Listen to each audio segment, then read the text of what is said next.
안녕하세요. 휴먼사회복지학 어쌤 어대훈 선생입니다. 오늘은 금년 제21회 합격하신 실강 제자님이세요. 저보다 연배가 조금 높으신 분이신데 이연수 선생님의 글입니다. 제목은 제가 이렇게 지어봤어요. 제21회 실강 합격생이 경험한 어쌤의 커리큘럼. 이렇게 이제 해봤습니다. 우리 선생님의 그 점수는 145점. 넉넉하게 이제 합격을 하셨고요. 정말 제가 선생이고 이분께서는 또 학생으로 만난 사이지만 제가 이분에게 더 많은 것을 배웠던 것 같습니다. 정말 7월부터 그 다음에 금년 1월까지 한 번의 결석 지각 안 하시고 너무나도 성실하게 이제 임하셨습니다. 근데 그랬던 이유가 이제 본인이 이제 인강으로 하시면 게을리하실 것 같아서 본인에 대한 그런 판단을 하시고 그래서 실강은 어떻게든 가면은 되니까 그래서 실강으로 하셨다는 말씀도 해주셨습니다. 출발하겠습니다. 안녕하세요. 저는 사회복지와는 전혀 관련 없는 일을 하는 50대 중반의 직장인입니다. 사회복지는 저에게 무척이나 생소한 분야인데 아버님께서 뇌출혈로 혈관성 치매에 걸린 이후 요양보호사 자격증이 필요할 것 같아 자격증 취득 방법 등을 확인하던 중에 사회복지사 2급 자격증이 있으면 요양보호사 교육 실습 과정이 줄어든다는 사실을 확인하고 한국방송통신대학교 그리고 학점은행제를 통해서요 2019년 2월에 사회복지사 2급 자격을 취득하시고 또 이어서 요양보호사 자격도 취득하셨답니다.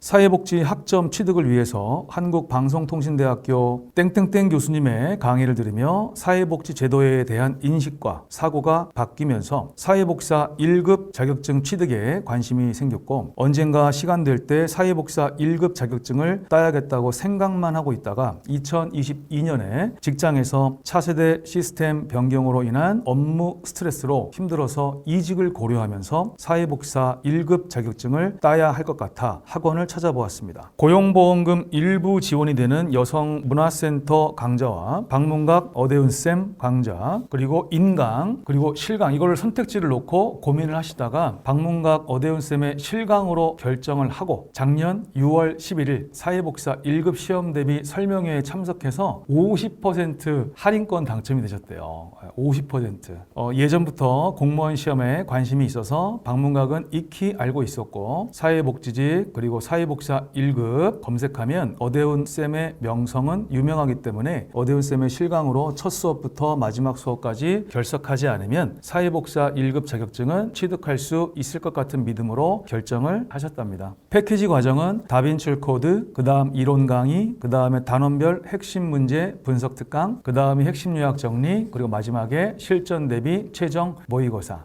제 커리 순서입니다. 첫 번째, 다빈출 코드는 어쌤이 사회복지사 1급 시험 출제에 엑기스만 정리 요약한 것으로 저와 같이 학점은행으로 자격증을 취득한 후 일정 기간 경과하고 자격증 시험을 준비하는 경우 꼭 들어야 하는 코스입니다. 처음에는 강의가 어렵고 생소하더라도 이론 강의를 들을 때 많은 도움이 되고 압축 정리된 부분으로 실제 시험 전까지 끝까지 수시로 읽고 정리할 수 있어서 좋습니다. 그래서 다빈출 책은 짬 시간 날 때 수시로 확인하기에 좋습니다. 그렇죠. 80몇 페이지밖에 안 되거든요. 그 다음 두 번째, 이론 강의는 3권으로 압축된 기본서로 어쌤이 강의 중에 중요하다고 표기한 부분은 반드시 점검해서 나중에 다시 읽기 할 때 읽으면 좋습니다. OX 모의고사 덕분에 시험 전 금요일 저녁과 시험이 있는 토요일 오전에는 회사 근처 도서관과 집 근처 도서관에서 기본서를 읽고 복습을 했습니다. 학원과 도서관에서 공부하면서 학습 장애가 있다는 것과 한정된 시간에 집중하지 못하고 딴짓해서 손실되는 시간이 많다는 것도 알게 되셨답니다. 어쌤이 조언해 주신 공부 방법들, 타이머, 스탑워치를 쓰는 거, 또 쓰면서 공부하지 않고. 근데 이 선생님께서는 이제 항상 연습장에 쓰면서 이제 외우셨대요. 근데 이제 이게 시간이 정말 많으시면 괜찮거든요. 근데 시간이 부족하시잖아요. 1급 준비하시는 분들 대부분이 일도 하시고 가사에 바쁘시기 때문에 그래서 짧은 시간을 효율적으로 하기 위해서는 그때는 쓰는 방법보다는 한 번이라도 더 듣고 한 번이라도 더 보는 것이 이제 좋습니다. 자, 우리 모르는 거는 그냥 넘어가라는 거죠. 그렇죠? 당장 다 알려고 하지 말고 일단 모르면 넘어가고 다음에 또 보고 하다 보면 자연스럽게 알게 된다. 그런 걸 이제 배우셨답니다. 그 다음에 수업에 집중하는 거. 말할 것도 없죠. 50대 중반의 나이에 습관을 바꾸기는 어렵고 더디기는 했지만 조금씩 변화하기 시작해서 핵심 요약 정리 시험 볼 때쯤에는 어쌤이 주신 조언들이 이해가 되었고 그동안 저의 변화된 모습이 확인되었습니다. 보람있네요. 그 다음 세 번째, 단원별 핵심 문제, 근데 이게 기출이에요. 핵심 기출문제 분석 특강은 예습이 꼭 필요한 과정으로 어쌤의 잔소리 덕분에 제 평생 한 번도 해보지 않았던 예습을 위해서 오전에 집 근처 도서관에서 교재 예습을 하고 주말 실강을 들었습니다. 문제풀이 과정을 듣던 11월은 목 디스크가 재발해서 회사 퇴근 후 도서실에 가지 못하고 병원에서 도수 치료하고 그 다음에 주사를 맞으시면서 끝까지 해낼 수 있을까 걱정하시고 또 시험을 포기해야 하나 고민도 하셨답니다. 힘이 들어서 포기하고 싶을 때마다 교재에 있는 합격 수기를 반복해서 읽으면서 힘을 얻으셨답니다. 자, 네 번째, 핵심 요약 정리는 실전 시험장까지 가지고 가면서 볼 어쌤의 요약 압축본으로 방대한 사회복지 기본서 내용의 요약 정리본입니다. 이게 단권화용이에요. 단권화. 마지막에 시험장 가실 때도 이 책을 갖고 가십니다. 저는 핵심 OX 모의고사를 준비할 때 해당 부분의 기본서를 먼저 복습하고 핵심 요약 정리로 다시 복습하면서 정리했습니다. 어쌤이 더 많은 실강 장학금을 주시기 위해 OX 모의고사 시험 범위를 줄여주셨는데도 더 좋은 점수를 받지 못해 죄송합니다. 그래도 제 평생 처음으로 성적 우수 장학금과 상장도 받았습니다. 어쌤 감사합니다. 그래서 이제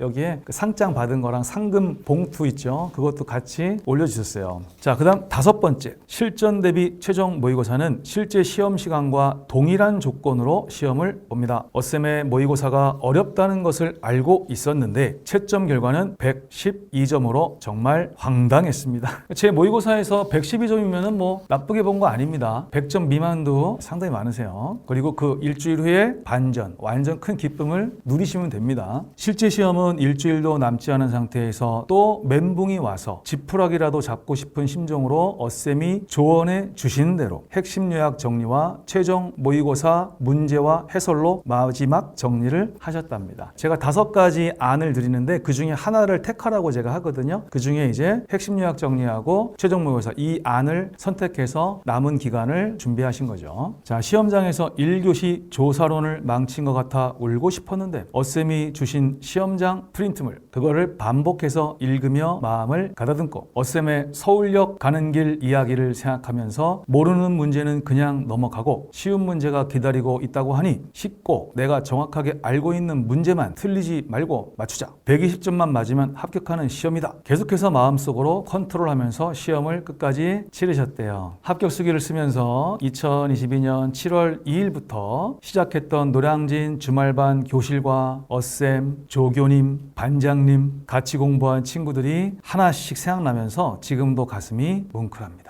함께 나누고 배워서 남주자. 제가 만든 저희 집 가훈입니다. 그리고 배워서 남주고 함께 나누는 삶 속에는 반드시 자기의 발전도 있다는 믿음. 이거는 제가 예전에 복지관의 운영위원으로 있을 때 그 복지관 회지에 기고했던 글의 이제 내용입니다. 그리고 어쌤은 단순한 학원 강사가 아니라 선생님이고 제 삶의 스승입니다. 정말 감사합니다. 그리고 존경합니다. 행복하세요. 해서 이제 상장 받으신 그 봉투하고요, 또 개근상 받으신 또 봉투하고 상장까지 이렇게 사진으로 같이 또 올려주셨습니다. 저보다 연배가 높으신 분이지만 어쨌든 제 그 수업과 가르침을 진심으로 받아들이고 정말 성실하게 잘 따라와 주셔서 오히려 제가 더 존경하는 마음을 많이 가졌던 그런 이제 선생님이십니다. 정말 감사합니다.